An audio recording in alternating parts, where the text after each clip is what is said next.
यदीयावा गंगा विविध नय कल्लोल विमला बृहज ज्ञानाम्भोभिर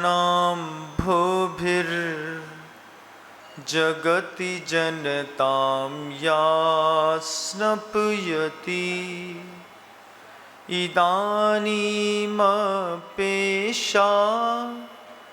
बुद्ध जन मरालय परिचिता महावीर स्वामी नयन पथगामी भवतु मे। अहिंसा परमो धर्म की परम पूज्य आचार्य भगवंत गुरुदेव श्री विद्यासागर जी महाराज की, वर्तमान आचार्य परमेष्ठी गुरुदेव श्री समय सागर जी महाराज की, समस्त मुनि संघ की,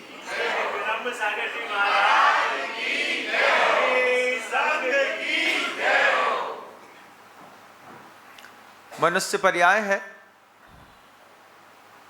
बहुत अच्छी पर्याय है। दिन भर कितनी भी मेहनत करो, रात को 9, 10, 11 बजे आदमी सोता है, फिर सुबह 8, 9, 10 बजे उठता है। कितना भी मेंटल स्ट्रेच हो, कितना भी दुख का समय हो, कैसा भी शरीर में दर्द हो, नींद आती है, सब हल्का हो जाता है। कोई मर गया घर के अंदर, जब तक जग रहे हैं तब तक टेंशन है। सो गए, दूसरे दिन उठे, दर्द आधा गायब, आधा है। दूसरे दिन सोए तो पूरा गायब। अब आर्टिफिशियल है, आर्टिफिशियल। तीसरे दिन आर्टिफिशियल हो जाते हैं। कई लोग तो पहले दिन, पहले ही घंटे में आर्टिफिशियल हो जाते हैं। अब उनका तय कर लिया उनने, जो आएगा सबके गले लगना है और रोना है। नहीं रोएंगे तो लोग बोलेंगे, लोग घर में लोग मर गए, उनके यहाँ दर्द नहीं है। सबसे अच्छा किसी भी दर्द में रिलैक्सिंग मोड लाता है तो नींद लाती है। आप कितना सोते हैं घर के अंदर?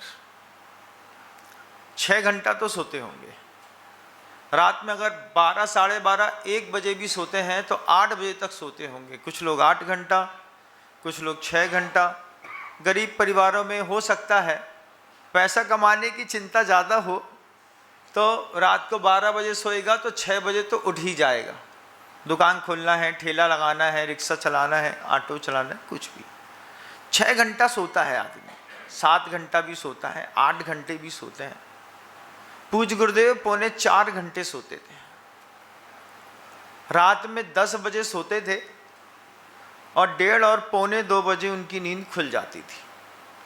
आचार्य महाराज जी का नियम था, एक बार उठ के बैठे फिर वो दोबारा नहीं लेटते थे। हम लोगों का नियम अलग है।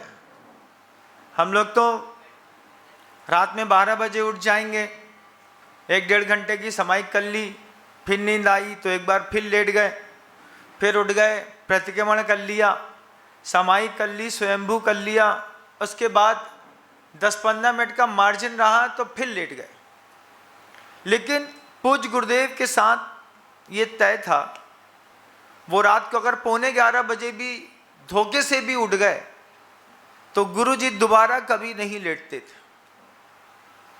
एक दिन आचार्य जी से कह दिया, ठंडी का दिन था, आचार्य जी रात को करीब 10:15 बजे विश्राम के लिए लेटे होंगे और 12:15 बजे आचार्य जी की ठंडी के चक्कर में नींद खुल गई।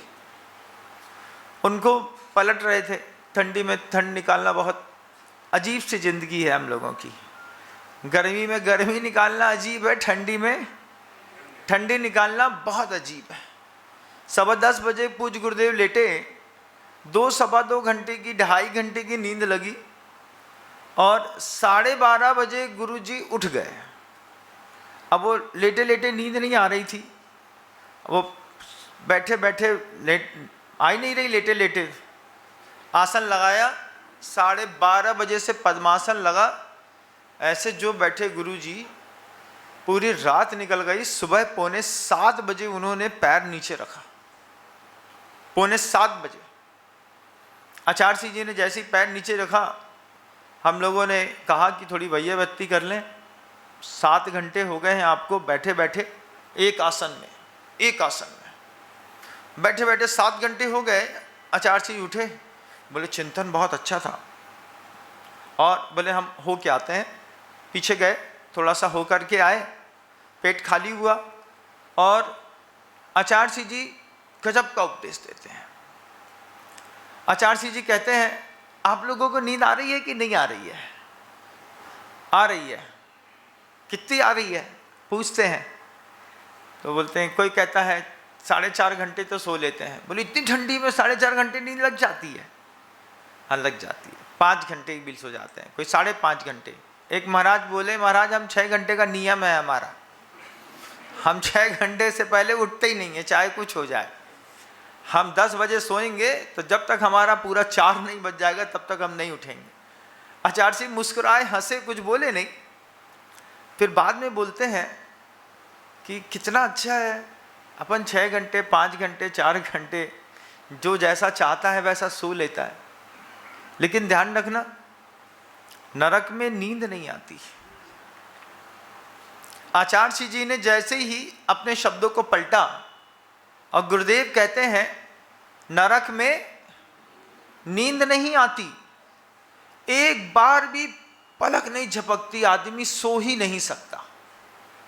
सोचो कोई ऐसी जगह हो जहां पर दर्द पूरे शरीर में हो, हम थक करके जहां बैठे तो बैठे भी तो नीचे से जल जाए, पानी की बारिश ना होकर के तेजाब की हो, सेमर के पत्ते अगर ऊपर से गिरें तो एक एक पत्ता 100-100 किलो का है और आरेदार है, अगर शरीर के ऊपर गिरता है तो वहीं से उसको खंड खंड खंड खंड कर देता है। और 1, 2, 3, 4, 5, 7, 10, 50 दिन नहीं, 10,000 वर्ष कम से कम, अधिकतम 33 सागर की आयु तक सप्तम पृथ्वी का जो जीव है 33 सागर की आयु तक दर्द भोगता है। सुबह भोगता है, दोपहर भोगता है, शाम भोगता है, आराम नहीं है उसको। 24 घंटे 3rd डिग्री का टॉर्चर कैसा होता है देखिए आप। कुछ नहीं है, कमरे में कुर्सी में बैठा दिया, हाथ पैर बांध दिए, बैठे रहो।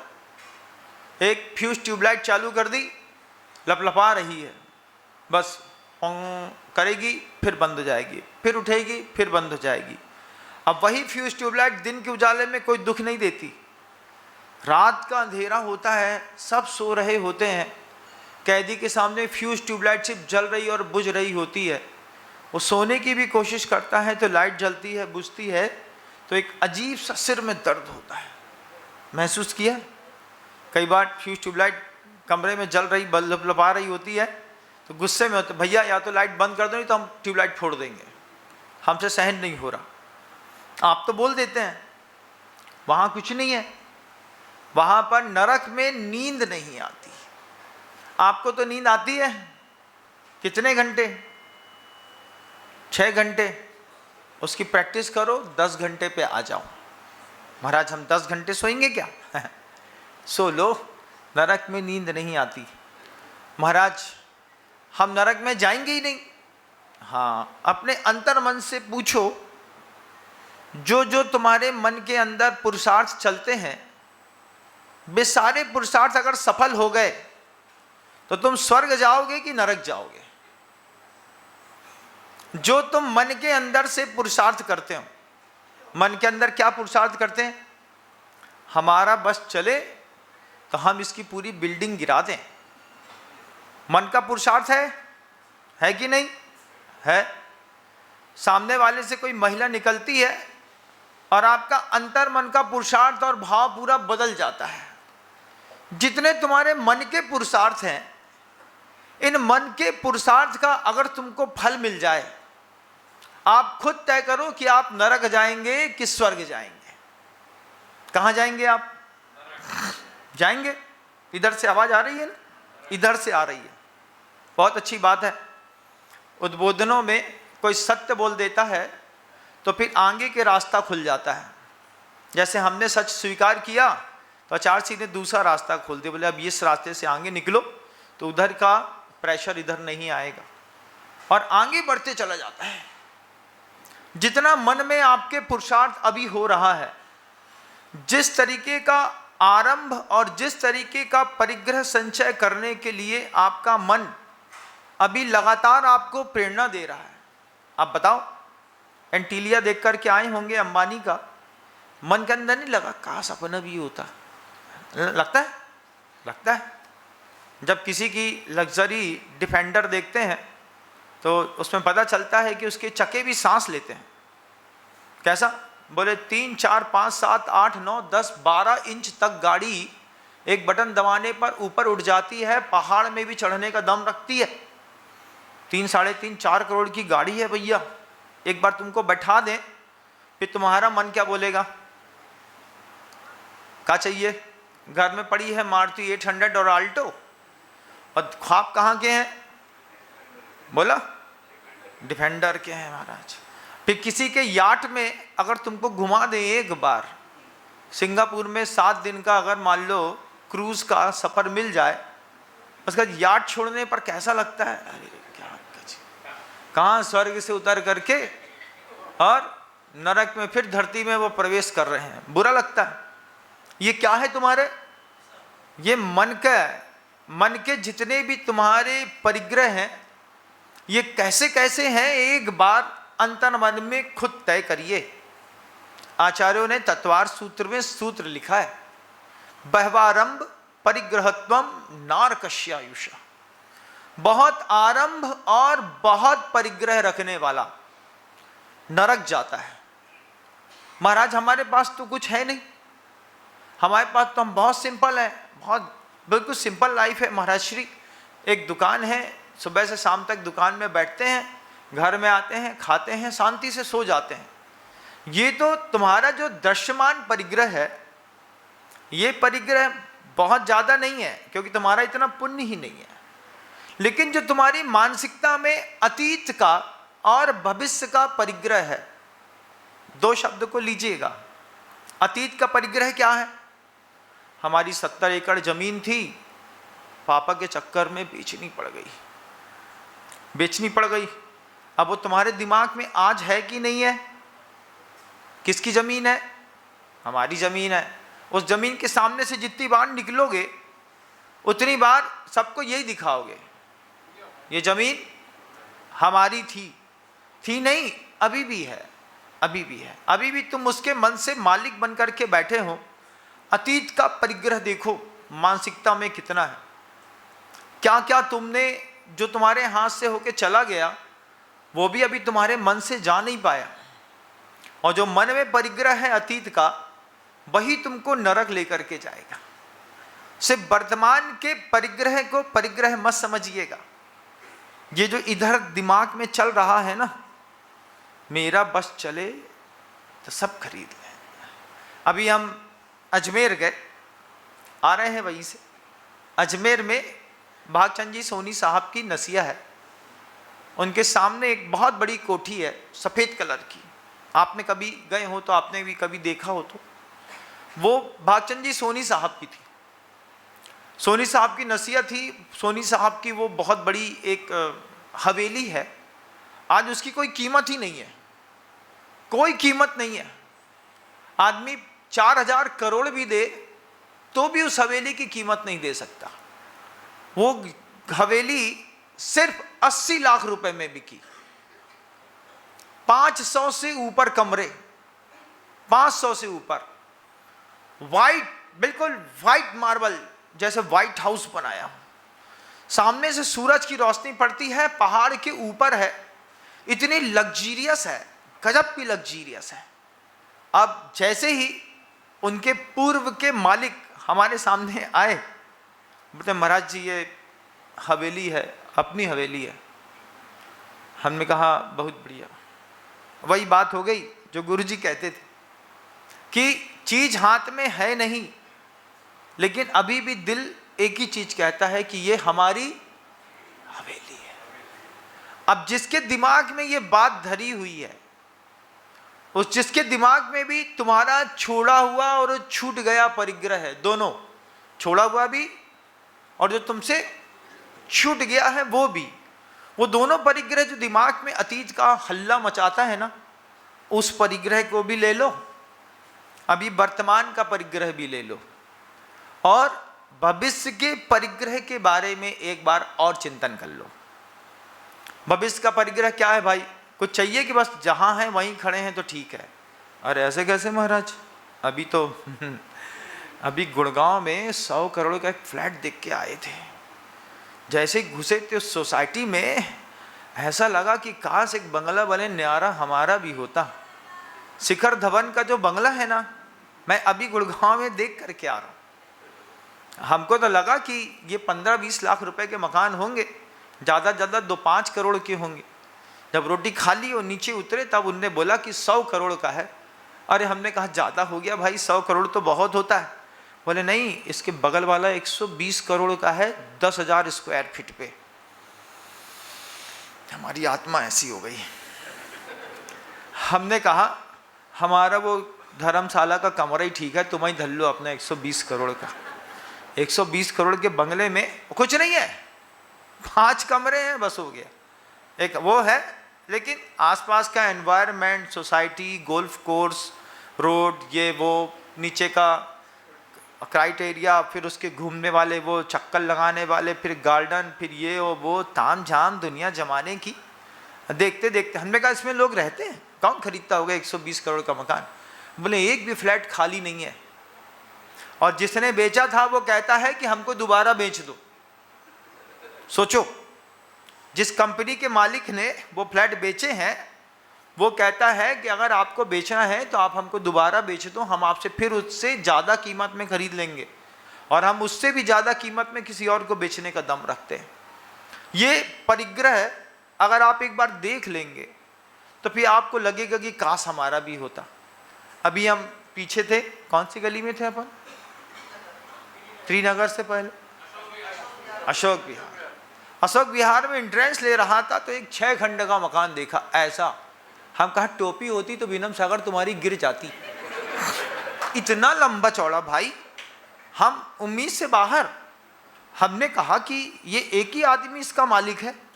बोलते हाँ महाराज श्री। हमको लगा शायद हो सकता है फ्लोर वाइज मालिक अलग अलग हो, एक ही आदमी मालिक था। हमने कहा बहुत बड़ा है भैया।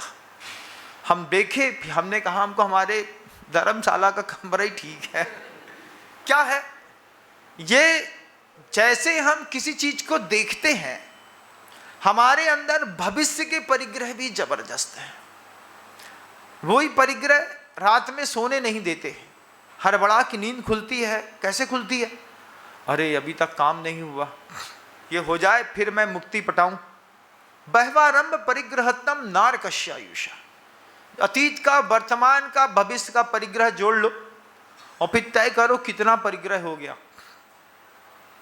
उस परिग्रह को प्राप्त करने के लिए अब तुम कितना आरंभ करोगे, आंख बंद करके तय करो। अगर तुमको 120 करोड़ का मकान बनाना हो, तुम कितना आरंभ करोगे?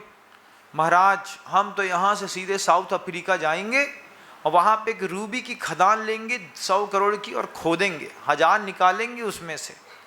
यहाँ दिल्ली के लोग छोटी बात ही नहीं करते। यहाँ जितनी बातें, जितने महापुरुष अभी हमको मिले, वो सिर्फ बिल्कुल लाल मुजक्कर से, वो मुल्ला नसरुद्दीन से भी बड़ी कहानी है उनकी। कहाँ? बोले साउथ अफ्रीका। अरे हमने कहा यार थोड़ा दिल्ली विल्ली की भी बात कर लो, यहीं पे कुछ काम कर लो। अरे यहाँ कोई काम है महाराज? हम कहें पहली बार दिल्ली देख रहे हैं, इतनी बड़ी लंबी चौड़ी ऊंची गहरी और पता नहीं क्या क्या, मोटी दुबली, सब दिल्ली गजब की है। आना चाहिए साधुओं को, एक बार तो दिल्ली आना चाहिए, देखना चाहिए। मैं दिल्ली में विद्यार्थी बन के आया हूँ, कोई गुरु उरु बन के नहीं आया। हमको हर आदमी सिखाता है, हर चीज़ से हम मैनर से सीखते हैं। हम कल आहार में जा रहे थे, एक सफेद कलर का कुत्ता जी मिले। कुत्ता तो रोड में घूमता है, वो बिल्कुल झबरा वाला, बिल्कुल वाइट, कीचड़ के ऊपर पैर रख रहा था, उसके पैर बिल्कुल साफ थे। हमने कहा ये देखो, इसको कहते हैं लीजेंड पर्सन। ऐसा वाइट, ऐसा वाइट, ऐसा जैसे देखो बर्फ उसके लिपा पुता हो। हमने पलट के उसको देखा तो दूसरा हमसे कहता चलो अपना काम नहीं है। हमने कहा हम विद्यार्थी बन के आए हैं, हम सीख रहे हैं, हर चीज़ सीख रहे हैं, तो सीखने का अपना मजा है। बहवारंभ परिग्रहतम नारकश्यवसा। पहले तो आप अपना परिग्रह तय कर लीजिए, फिर परिग्रह तय करने के बाद तय कर लीजिए कि उसके लिए आरंभ कहाँ से कहाँ तक करेंगे। एक मूवी बनाते हैं, पूरी दुनिया नाप देता है इंसान, इसकी शूटिंग 15 मिनट की, कहाँ पे होगी? बोले इसको कश्मीर लेकर के चलो। कश्मीर चले गए। अभी दिल्ली में लाल मंदिर में थे, वो बाहर रोड में उसने सेटअप लगा दिया। अब वो एक लाडो आ रही है और एक लाडो का पति आ रहा है, 4-5 भिखारी भीख मांग रहे हैं, सीन देख रहे हैं। हम भी खड़े होकर देखने लगे। हमने कहा भैया पहली बार लाइव कंसर्ट चल रहा है, एक बार देख लो। देखे जा रहे, बोले कुछ नहीं है महाराज, ऐसा तो रोज नाटक होते रहते हैं, आप तो चलो उद्बोधन दो। हमने कहा ले, हम यहाँ पर लाइव शो देखने के चक्कर में है, ये हमसे कह रहे हैं उद्बोधन दो। फिर हम गए, हमने उद्बोधन दिया, वो लाइव कंसर्ट हमारा छूट गया, बुरा नहीं लगा, हमने कहा दोबारा मिल जाएगा। लेकिन दुनिया अजीब है साहब, कैसी गजब की अजीब है कि जो आपके दिमाग में परिग्रह आ गया है, उस परिग्रह के चक्कर में आरंभ कैसा है। एक मूवी बनी, पहला सीन सिंगापुर का, रामोजी फिल्म सिटी हमने देखी नहीं है, आप लोगों ने देखी? उसमें सिंगापुर का सीन तो नहीं होगा, है ना? वो जेल वेल तो बना देते हैं, सर्कस वर्कस बना देते हैं। ये बाहुबली की शूटिंग भी कहते हैं वहीं पे हुई थी। लेकिन अब एक सीन के लिए सिंगापुर गए, एक सीन के लिए झारखंड गए, एक सीन के लिए मलेशिया चले गए, एक सीन के लिए पूरा पाकिस्तान बनाना पड़ा। जब जाकर के इतना आरंभ और परिग्रह करके एक मूवी बनी कितने की? 100 करोड़ की। बिकेगी कितने में? कोई भरोसा नहीं है। जनता को पसंद आ जाए तो 2000 करोड़ कम है। एक मूवी में आप जब कभी भी थम करते हैं, उसमें एक व्यक्ति के पास पैसा सेंट्रलाइज होता है कि नहीं? होता है महाराज। 100 करोड़ की मेहनत करो, 2000 करोड़ कमाओ और 1900 करोड़ रुपए को किसी भी दूसरे काम में लगा सकते हैं। राष्ट्र विरोधी गतिविधियों में लग गया तो क्या करेंगे? महाराज हमने तो दे दिया, हमने तो 400 रुपए की टिकट कटाई, बात खत्म। 18% की जीएसटी उसमें थी, उसी वो वाला देगा। बहवारंभ परिग्रहतम नारकश्यायुषा। जब आपका बहुत आरंभ होगा, बहुत परिग्रह होगा। इसके साथ एक सूत्र और दे रहा हूं। जब कभी भी डॉक्टर पर्ची लिखता है ना, तो एक रोग की एक ही दवाई नहीं लिखता, 3 तो लिखता ही है। एक एंटी एलर्जिक लिखता है, एक एंटीबायोटिक लिखता है, और इसके बाद फिर एक लिखता है दवाई जिससे तुम्हारा रोग ठीक होना है। अब एक गोली के चक्कर में 2 गोली और खाओ। अब हमारी भी एक गोली के चक्कर में तुम 2 गोली और खाओ। तब हमने पहला सूत्र दिया, बहवारंभ परिग्रहत्वम नारकश्यायुषा। महाराज क्यों दिया? क्योंकि नरक में नींद नहीं आती। आपको सोने का अच्छा अभ्यास है, अभी वहाँ पे ना रजैया मिलेगी, ना ये एसी ढक्कन मिलेंगे, कुछ ना मिलेगा। क्या मिलेगा महाराज?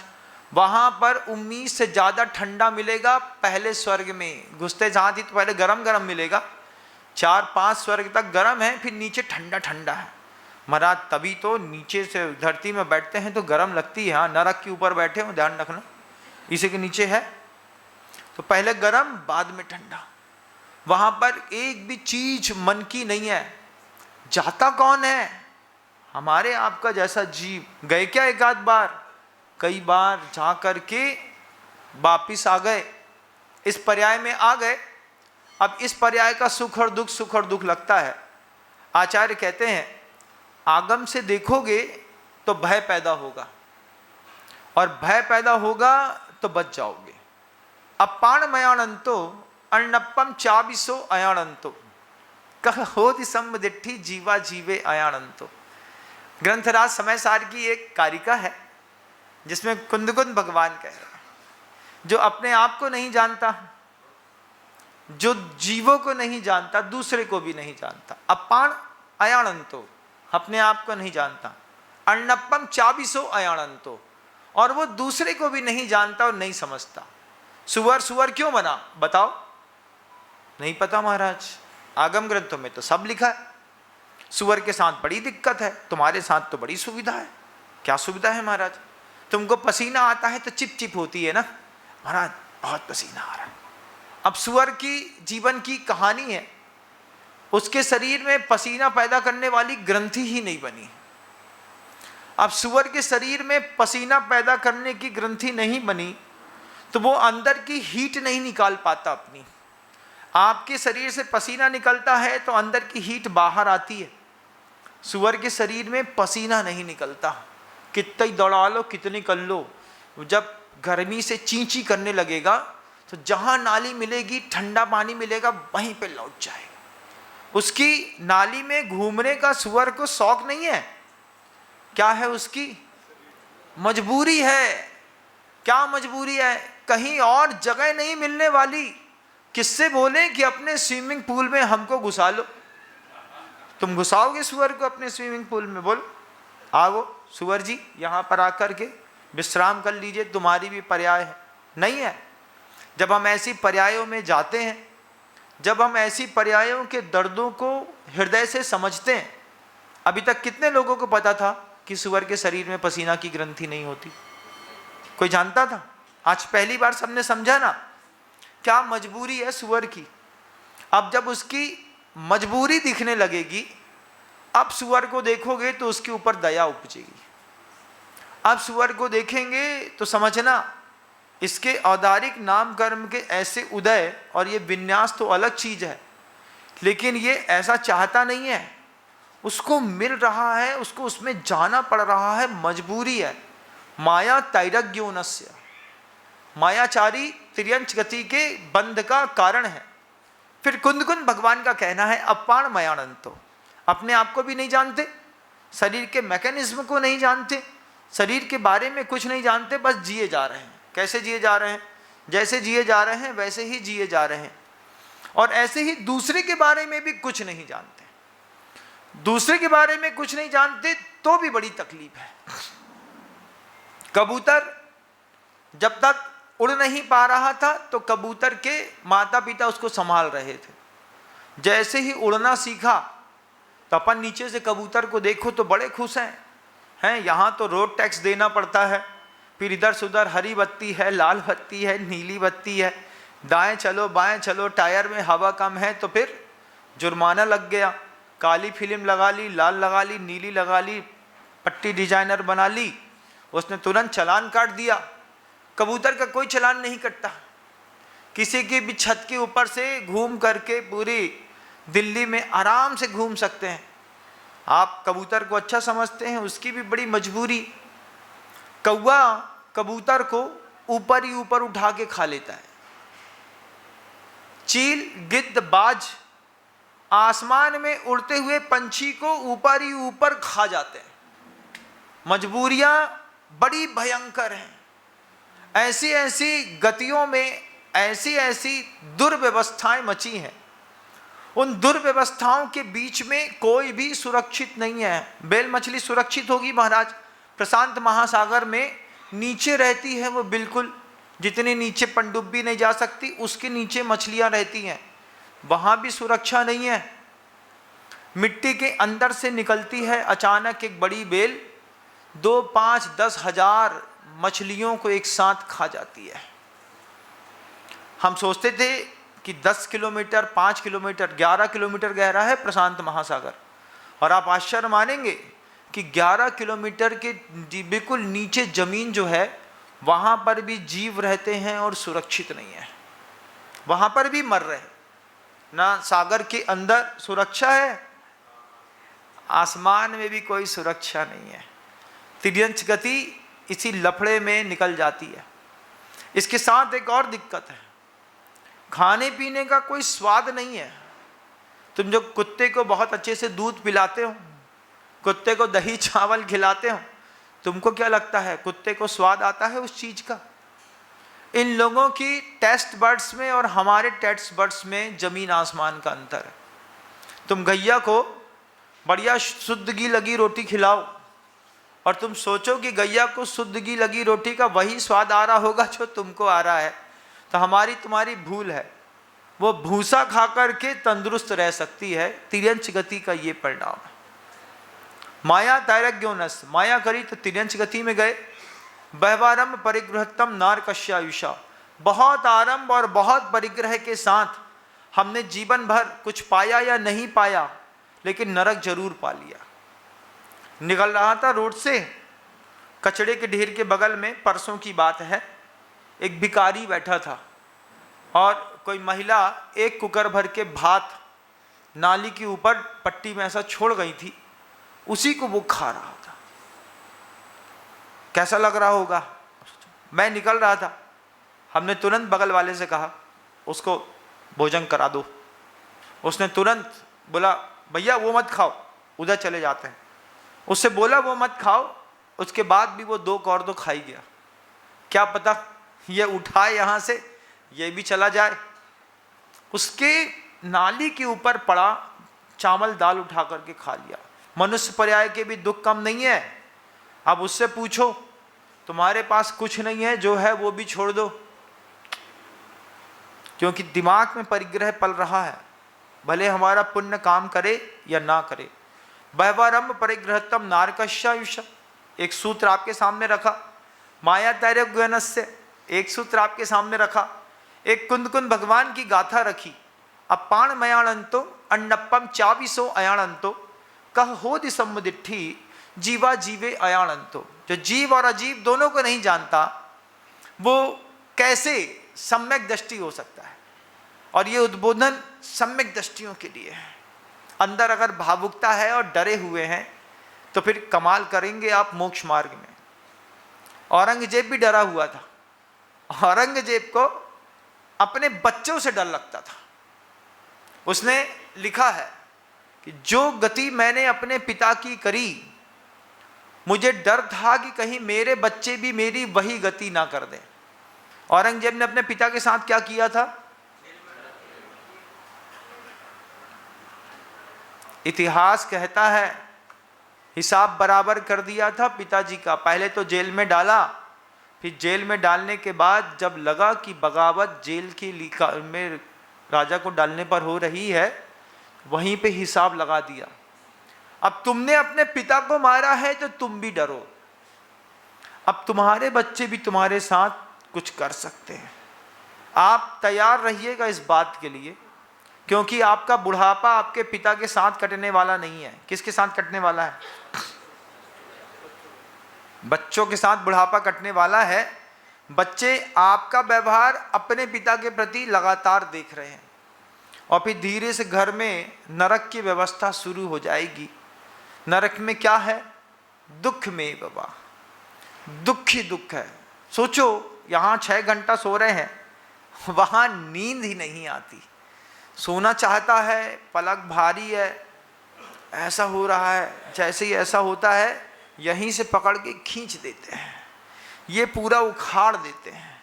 ऐसे उखाड़ के ऐसा फेंकते हैं, ऐसे उठा करके जैसे कपड़ा पत्थर में पछाड़ते हैं, ऐसे गरम तप तपाते माने ऐसा डंडा लोहा का मोटा खड़ा रहता है, हाथ उठा करके ऐसा मारते हैं, वहीं पे चिपक जाता है पूरी पीठ।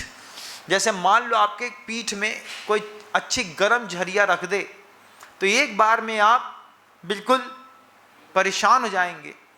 ऐसे ही वहाँ पर जलाया, ताड़ा, फाड़ा, पारे के जैसा बिखरा। 5 मिनट नहीं लगा, एक एक बूंद वापस लौटती है, फिर खड़ा हो जाता है। खड़ा होकर के 4 कदम नहीं चला तो फिर फाड़ा।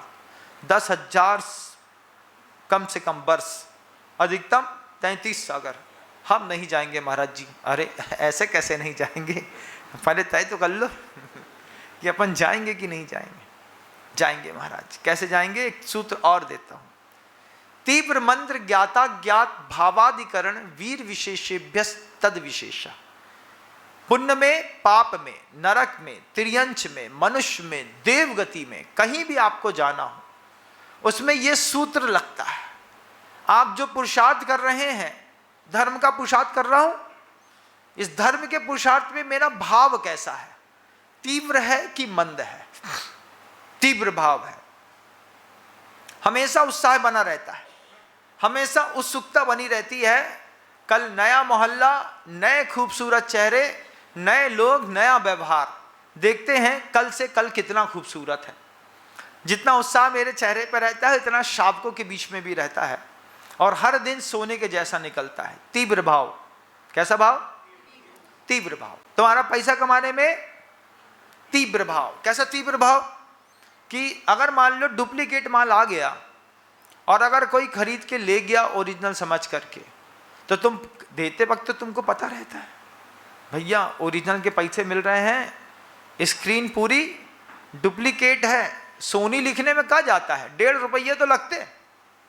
चाइना से टीवी बुलवा लो, सामने सोनी लिख दो, उसके एविडेंस तैयार कर दो। तुम लोग करते हो कुछ ना कुछ, हंस रहे हैं इन लोग। हाँ, अब डुप्लीकेट माल तैयार करके बेच दिया। बेचते वक्त तो बहुत सही है, माल बेचा डुप्लीकेट। 1700 रुपये की टीवी सीधे 23,000 रुपये की बिकी है। इतनी गड्डियों से माल अंदर आ गया। अब आदमी उसमें तीव्र भाव रख रहा है, लौटाने आएगा तो हम स्वीकार ही नहीं करेंगे कि हमारी दुकान का माल है, हमारी दुकान का माल ही नहीं है यहाँ। नहीं नहीं, अरे ऐसे बहुत आते हैं भैया, आगे बढ़ो। तीव्र भाव। परिग्रह संचय करने में क्या है? बोलो ना, तीव्र भाव। एक बार हमारे साथ हो गया। क्या हो गया महाराज? घर में बरसात पन्नी और छाते का व्यापार होता था। एक ट्रक छाता आ गया, एक ट्रक छाता आ गया, और कुछ छाता पहले का पड़ा था स्टॉक पे, उसी के ऊपर दूसरा छाता उतार दिया। तो जो पिछले साल का स्टॉक था वो डेड हो गया। अब कपड़े के छाते में सीलन पड़ जाए तो बहुत जल्दी छेद पड़ जाते हैं। अब वो कपड़ा सड़ गया। अब 25 बोरे से ऊपर छाते खराब हो गए। मार्केट में छाता कोइंसिडेंस ऐसा हुआ कि शॉर्टेज पड़ गई। अब वो 25 बोरा बाजार में निकाल के रखा, एक भी छाता खोल के नहीं दिखाया। खोलेंगे तो कौन लेगा? बताओ, खोल के देखिए तो कौन लेगा? छाता है कितने का है? 42 रुपए का। अरे 42 का माल? अरे बहुत मार्केट में महंगाई मची। बोले कितने बोरा है? बोले 25 बोरा माल है, और पहले ही बोल दिया 25 बोरा है, बेचने के बाद वापस नहीं करूँगा। अरे सेठ पैसा गिनो। पैसा गिना लिया भाई, अब पूरा हो गया। जब बेच दिए 7,000 छाते बेच मारे। अब वो घर पहुंचा। अब साहब जो खोले सो निहाल, सभी निहाल निहाल निकल रहे थे। फोन करता है, भैया माल खराब है। हमने कहा 42 रुपए में जान ले लो हमारी। तुम 42 रुपए का छाता दे रहे हैं, जान ले लो। अरे बोले सेठ पहले बता तो देते कि इसमें ये है। अब 70 किलोमीटर दूर माल आ गया। हमने कहा हमने तुमको बेच दिया है, अब तुम किसी और को बेच दो। और उसने भी वही किया, ना हमने खोला ना उसने खोला। उसने भी बेच के फुर्सत हुआ, लेकिन किसी को चूना लगा ना। जिसने खरीदा वो तो बेचारा धोखे में रहा, लेकिन इधर क्या रहा? तीव्र भाव। तीव्र भाव, गलत चीज को सही कह करके बेच करके जो आपने परिग्रह संचय किया है, नारकस्य आयुषा, ये नरक आयु के बंध का कारण है। जब बेचा मैंने तब मैं उसको जानता नहीं, तो भाव नहीं समझता था मैं, क्योंकि किसी ने कुछ पढ़ाया नहीं, किसी ने कुछ बताया नहीं। तो अब नहीं बताया तो अज्ञान में कुछ हो जाए तो अलग बात है, जान करके करें तो फिर बहुत बुरी बात है। तो उस समय मेरा तीव्र भाव था, लेकिन तीव्र भाव के साथ अज्ञात भाव था। हम धर्म नहीं जानते थे। अब जब मैं मार्ग में आया और पूज्य गुरुवर के सूत्र संबंधी उपदेश मिले, तो जैसे गुरुदेव उपदेश देते थे मैं उसको को रिलेट करके अपने आप में जोड़ता था। हाँ, हमने भी ऐसा किया, हमने भी ऐसा किया, आपने भी ऐसा किया होगा कि नहीं किया होगा? किया होगा। फिल्म का प्रोडक्शन है, उसको बेचते हैं। अब रील खराब है तो खराब है भैया, हम क्या करें? जान दे दें? यहीं से देख के लेने जानी थी। अब वो सामने वाला बोलता है, अब क्या करें? फिल्म खरीदने के बाद यहीं पे बैठ के देखें कि कहाँ पे रील सही है कि नहीं है। सब एडजस्टमेंट की लाइफ है। दिल्ली में अभी जब लाल मंदिर से निकला तो हमारे बगल में चलने वाले, महाराज ये डुप्लीकेट इलेक्ट्रॉनिक्स मार्केट है। हमने कहा इतना ही बोलते, बस इलेक्ट्रॉनिक्स मार्केट है, डुप्लीकेट काहे लगा दिए? अरे बोले है तो है। तो हमारे सामने ही वहां पर फ्रिज उतर रहा था, हमने कहा ये तो सैमसंग का है। बोले यही तो गलती है, ये डुप्लीकेट है। तो हमने कहा बिकेगा? बोले ओरिजिनल के रेट पे बिकेगा, इसलिए पूरी दुनिया दिल्ली खरीदने आती है। हमने कहा हम दिल्ली में आए हैं विद्यार्थी बन के, हम पहले तो गुरु बन के आए थे, लेकिन 2 दिन में समझ में आया कि गुरु बनने में फायदा नहीं है, विद्यार्थी बन जाओ। हम तुरंत विद्यार्थी बन गए, हमने अपना मोड चेंज किया। हमने कहा रिमोट दबाओ भैया, गुरु नहीं बनना, विद्यार्थी बनना। जो जो सिखाए तो सीखते ले जाओ। जैसे कोई कहता था हम मेड इन मतलब रिटर्न यूएसए रिटर्न है, अब हम कभी एमपी जाएंगे तो हम कहेंगे हम दिल्ली रिटर्न है। हाँ, कोई हमसे पूछेगा कहाँ से आए महाराज, तुमको पता नहीं, दिल्ली से आ रहा हूँ। अब थोड़ा सा हौसला थोड़ा बड़ा हुआ मिलेगा। जो चीज़ें किताबों में नहीं है, जो चीज़ें ख्वाबों में नहीं है, जो चीज़ें बातों में नहीं है, वो दिल्ली में है। दिल्ली अजीब है, रोज नया रंग दिखाती है दिल्ली, और हम देखते रहते हैं। हमको अजीब अजीब के लोग, अजीब अजीब सी दुकानें, अजीब अजीब सा मकान। अभी पिछले मोहल्ले में था तो एक दैत्य के आकार का इतना बड़ा मकान था, वो अलग तरीके का, वो शेयर मार्केट के वो होते हैं ना जो बिल्डिंग दिखाते हैं, उस तरीके का। तो हमने कहा इसका शेयर का काम होगा, और बोले चावल का काम है। हमने कहा ठीक है। यहाँ भी चावल वाले साहब बैठे हैं, पूरा पंजाब उनके हाथ में है, पूरा एमपी उनके हाथ में है। वो जहाँ से चाहें वहाँ चावल को खरीद के किसी को भी चावल खिला दें, और बोले खिला खिला के ही बोले निकल। लेकिन दिल्ली में विद्यार्थी बनकर के आने का अपना आनंद है, और विद्यार्थी बनकर के विद्यार्थियों को पढ़ाने का भी अपना आनंद है। आप भी विद्यार्थी हैं हमारे, सुनने आए, समझने आए, महाराज कुछ अच्छा हो जाए जिसमें अंतर्मन निर्मल हो सके। अंतर्मन की निर्मलता कैसी है कि जब मैंने वो गलत चीज़ बेची तीव्र भाव के साथ, तो मैं बाद में लगा कि अगर परिग्रह के निमित्त से तीव्र भाव करके झूठ बोला है, इससे नरक गति बन सकती है। आप भी इस बात को ध्यान रखिएगा। दूसरी है मंद भाव। मंद भाव कैसा है? हो गया, बैठे हैं, माल है, क्या रेट है? ये रेट है, उठाया दे दिया। अब मुंह से निकल गया, अब मुंह से निकल गया, जो निकल गया उसी में बेच दिया, सामने वाला भी लेके चला गया। बाद में जब पिताजी आए तो पता चला कि 15 रुपये रेट ज़्यादा लगा दिया। अब हो गया, हमको नहीं पता था। अब क्या कर रहे हैं हम दूसरा कमाल कर रहे हैं। अब 15 रुपये रेट ज़्यादा लगा दिया, तो पहले सोचते रहे हम, यार क्या करें क्या करें क्या करें।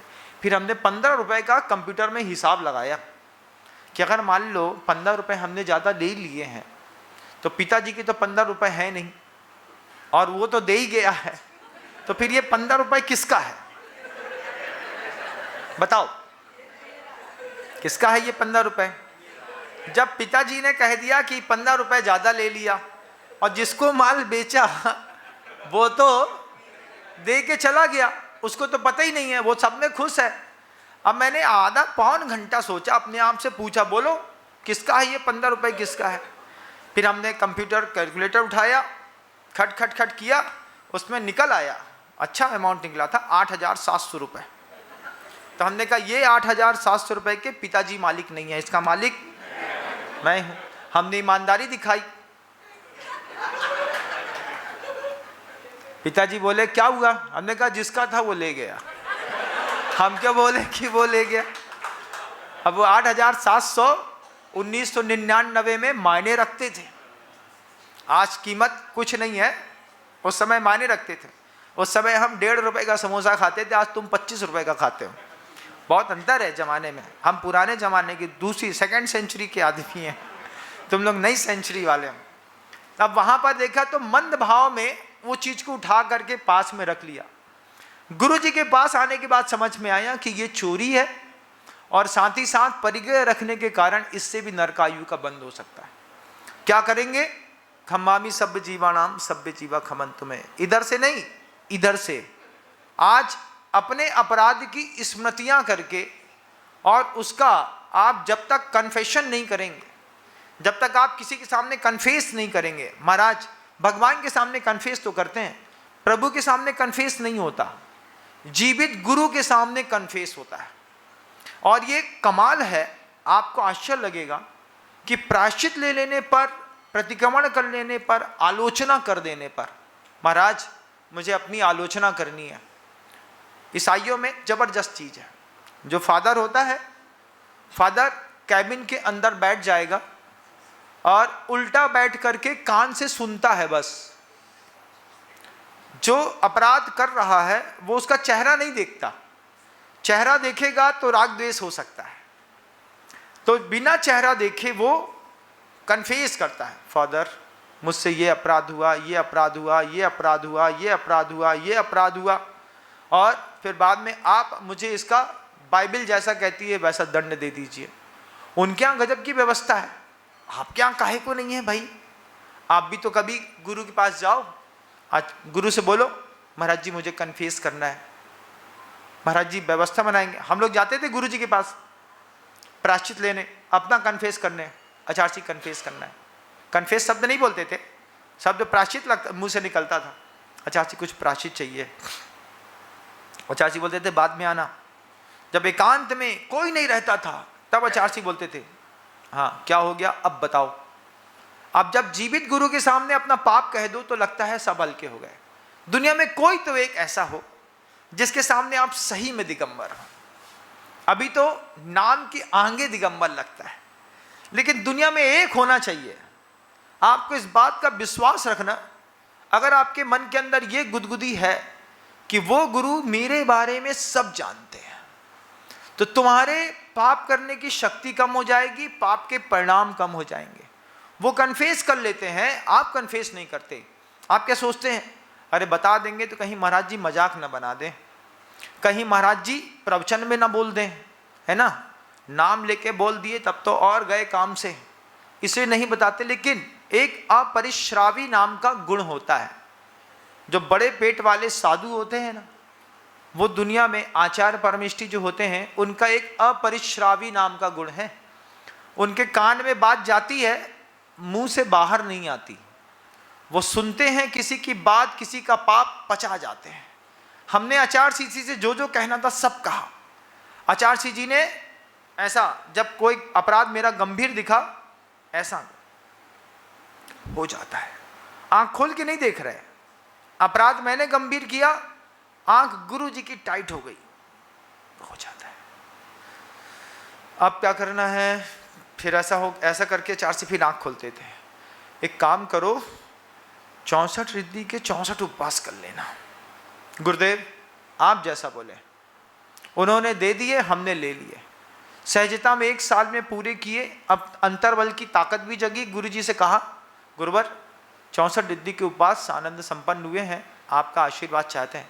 हाँ देखो तुम्हारे अंदर शक्ति तो थी, तुमने प्रायश्चित भी कर लिया, साधना भी कर ली, उपवास भी होगा, तुमने कमाल तो कर लिया। हाँ गुरु जी कर लिया। कन्फेस करना हमको सीखना पड़ेगा। हमको अपनी हिंसा को कन्फेस करना है, हमको अपने झूठ को कन्फेस करना है, हमको अपने अब्रह्म को भी कन्फेस करना है, अपने परिग्रह को भी अपने साधु के सामने कन्फेस करना है। महाराज जी आप बताइए मुझे और क्या करना चाहिए। खुद आके बोलो गुरु से।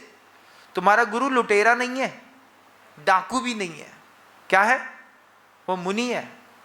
एक समय भोजन करता है, पैदल चलता है, वो तुमको रास्ता दिखाएगा। इस तरीके से अपनी गाड़ी को यहाँ से लेके निकलो। हाँ गुरुदेव, यहाँ से आप जैसा बोले हम वैसा लेके निकलते हैं।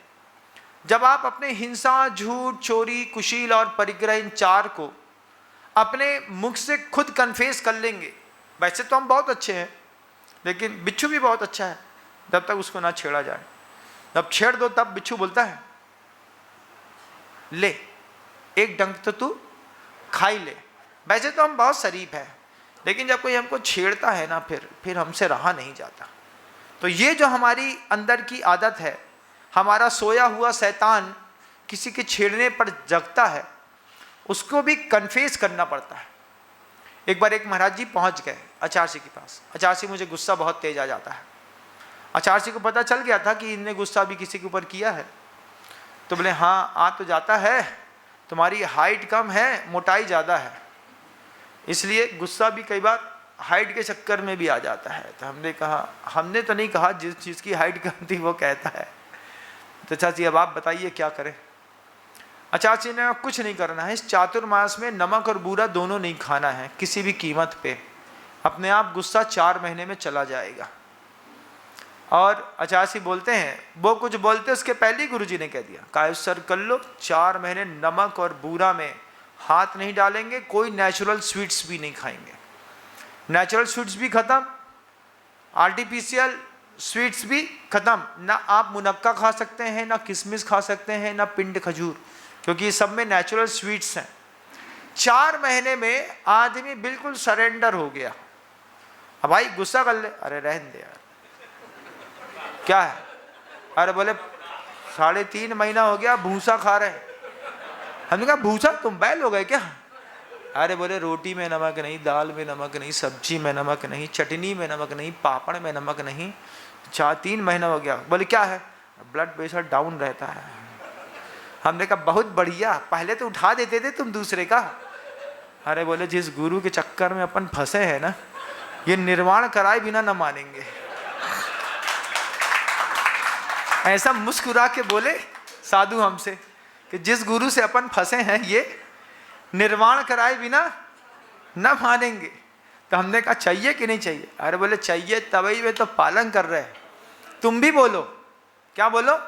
कि हम ऐसे गुरु के चक्कर में पहली बार फंसे हैं कि ये हमको दिगंबर बना के छोड़ेंगे। हाँ, ऐसा बोलो। बोले अभी तक तो हम नाम के दिगंबर थे, असली दिगंबर बनाने तो विनम्र सागर जी महाराज आए हैं। ये क्या करेंगे? ये पूरा दिगंबर करके छोड़ेंगे। और हमारे हाथ से भागना मत, हाथ में रहना, आंख में रहना, इससे तुम्हारा फायदा होगा। क्योंकि जिस तरीके से तुम्हारा परिग्रह है, जिस तरीके से तुम्हारी आरंभ करने की शक्ति और सोच है, इस तरीके से अगर तुम लगातार चलते रहे और तीव्र मंत्र ज्ञाता ज्ञात भावाधिकरण वीर विशेषेभ्य तद विशेषा, ये सूत्र भी रखना। तीव्र भाव के साथ, मंद भाव के साथ, कुछ चीज़ें जान करके, कुछ चीज़ें अनजाने में। जान करके भी ऐसा नहीं कि अनजाना, ऐसा नहीं है हमारे यहाँ कि हम कुछ नहीं जानते, हम जानते तो सब हैं। लेकिन आचार्य कहते हैं मदाद प्रमाद व अनवबुद्ध प्रवर्त्या, मद के कारण और प्रमाद के कारण हमारी जो बिना सोचे समझे क्रियाएं हो जाती हैं। आपके मुंह से कितनी बार निकलता है, अरे होगा जो होगा तो देख लेंगे, हैं? निकलता है ना। ये भाषा मद वाले की है, मत वाले की है। वो क्या बोलता है? अरे तेरे बाप के पास बहुत पैसा है, देख लेंगे, होगा, अरे हाँ हम संभाल लेंगे। ये किसने बोला? मद वाले ने बोला। मदाद प्रमादाद वा, प्रमाद कैसे? अब माँ कह रही है बेटा दुकान खोल ले, 8:30 बज गया है, खोल लेंगे यार, हमारा दिमाग खराब ना करो। दरवाजा बंद करे, पलटी मारे और सो गए। अनवबुद्ध प्रवर्त्या, इस तरीके की जो प्रवृत्ति है ये हमारे यहाँ अज्ञात भाव है। तीव्र मंत्र ज्ञाता ज्ञात भावाधिकरण, और फिर भाव की तीव्रता कितनी है, भाव की तीव्रता कितनी है? दुबले पतले की दुबली पतली है। मोटे लोग इस मामले में 1 नंबर है। क्यों? मोटे लोगों को गुस्सा कम आता है, जिनका ये पेट द्विगुण विस्तारा वाला होता है। ऐसे मतलब साहब छाती अंदर है, पेट कहाँ है? बोले पेट यहाँ से वहाँ पहुँच गया, खींच के ला भाई वापिस कर। जब कभी किसी महापुरुष को देखना, उसके शर्ट की बटन नीचे वाली फटने को तैयार रहती है, अब फटेगी तब फटे, अब फटेगी तब फटे। सामने बैठे, अब फटेगी तब, नीचे अंदर से बनियान ऐसी दिखती मिलेगी। ऐसे लोगों को गुस्सा नहीं आती, सबसे अच्छी बात है। किसी ने कुछ कहा, अरे हाँ ठीक है बोल दिया होगा, कहाँ है? बोले समा गया, यहीं पे समा गया सब। और कोई मरा टुकड़ा सा हो, फिर उसको कोई कुछ कह दे तो फिर सुबह से लेकर शाम तक बरैया की जैसी उछाल मारेगा। तो इस गुस्से के मामले में मोटू सेठ पलंग पर लेट, गाड़ी आई 38 में 4 सिपाही, उनकी कुटाई, कोई फर्क नहीं पड़ता कितनी मोटी खाल है हमारी। हमने कितने लोगों को बोला, अभी एक कुलछा आता है हमारे पास, इतना बड़ा है वो, 140 किलो का, मतलब बोरा जो होता है ना शक्कर वाला, उसको ऐसे ऊपर से डाल दो तो उसके शरीर में बिल्कुल फिट बैठेगा। जैन समाज का है, उसका नाम हमने कुलछा रख दिया। बोले दिल्ली का कुलचा खा करके इसका पेट कुलछा हो गया। उसको गुस्से ही नहीं आता। और किसी दुबले पतले को बोल दो अभी दुबले पतले में, अभी 1 मिनट में उफन जाएंगे आप। हाँ, मोटे आदमी बहुत इशारा कर रहे हैं फूफा जी की तरफ, लिख लीजिए। तीव्र मंत्र ज्ञाता ज्ञात भावाधिकरण, भाव और अधिकरण विशेष। अगर हमारे शरीर का अधिकरण हष्टपुष्ट है तो फिर हमारी क्रोध मान माया लोभ चारों कसाय में भी पुष्टता बनती है। अगर हमारी अधिकरण मजबूत है तो फिर हमारा आरंभ और परिग्रह भी मजबूत होता है, और ये थोड़ा कमजोर निकलता है तो सब कमजोर हो जाता है। तो उस कमजोर वाली प्रक्रिया में अपने जीवन को शामिल करिएगा। ये सूत्र सर्वज्ञ के मुख से निश्चित है, मेरे और आपके बनाए नहीं है। अगर मैंने बनाया होता तो कुछ घपलेबाजी की बात होती, लेकिन अस्य मूल ग्रंथ करतारा श्री सर्वज्ञ देवा, सर्वज्ञ देव कह रहे हैं कि अगर तुम्हें नींद का सही में अभी भी मजा लेना है और आगे भी लेना है तो इन सूत्रों को इम्प्लीमेंट करिएगा। हमसे कोई ऐसा काम ना हो जाए कि हमको अचानक नरक तक पहुंचना पड़े, और नरक में जीवन मिलेगा तो कम से कम 10,000 सागर तो पक्के, 10,000 वर्ष तो पक्के हैं, और अधिकतम की जितनी सीमा भी होगी सब बहुत दर्दनाक होगी। आप अपनी भविष्य को और अच्छा संवार सकें। शब्दों को विराम देता हूँ। गुरुदेव श्री विद्यासागर जी महाराज।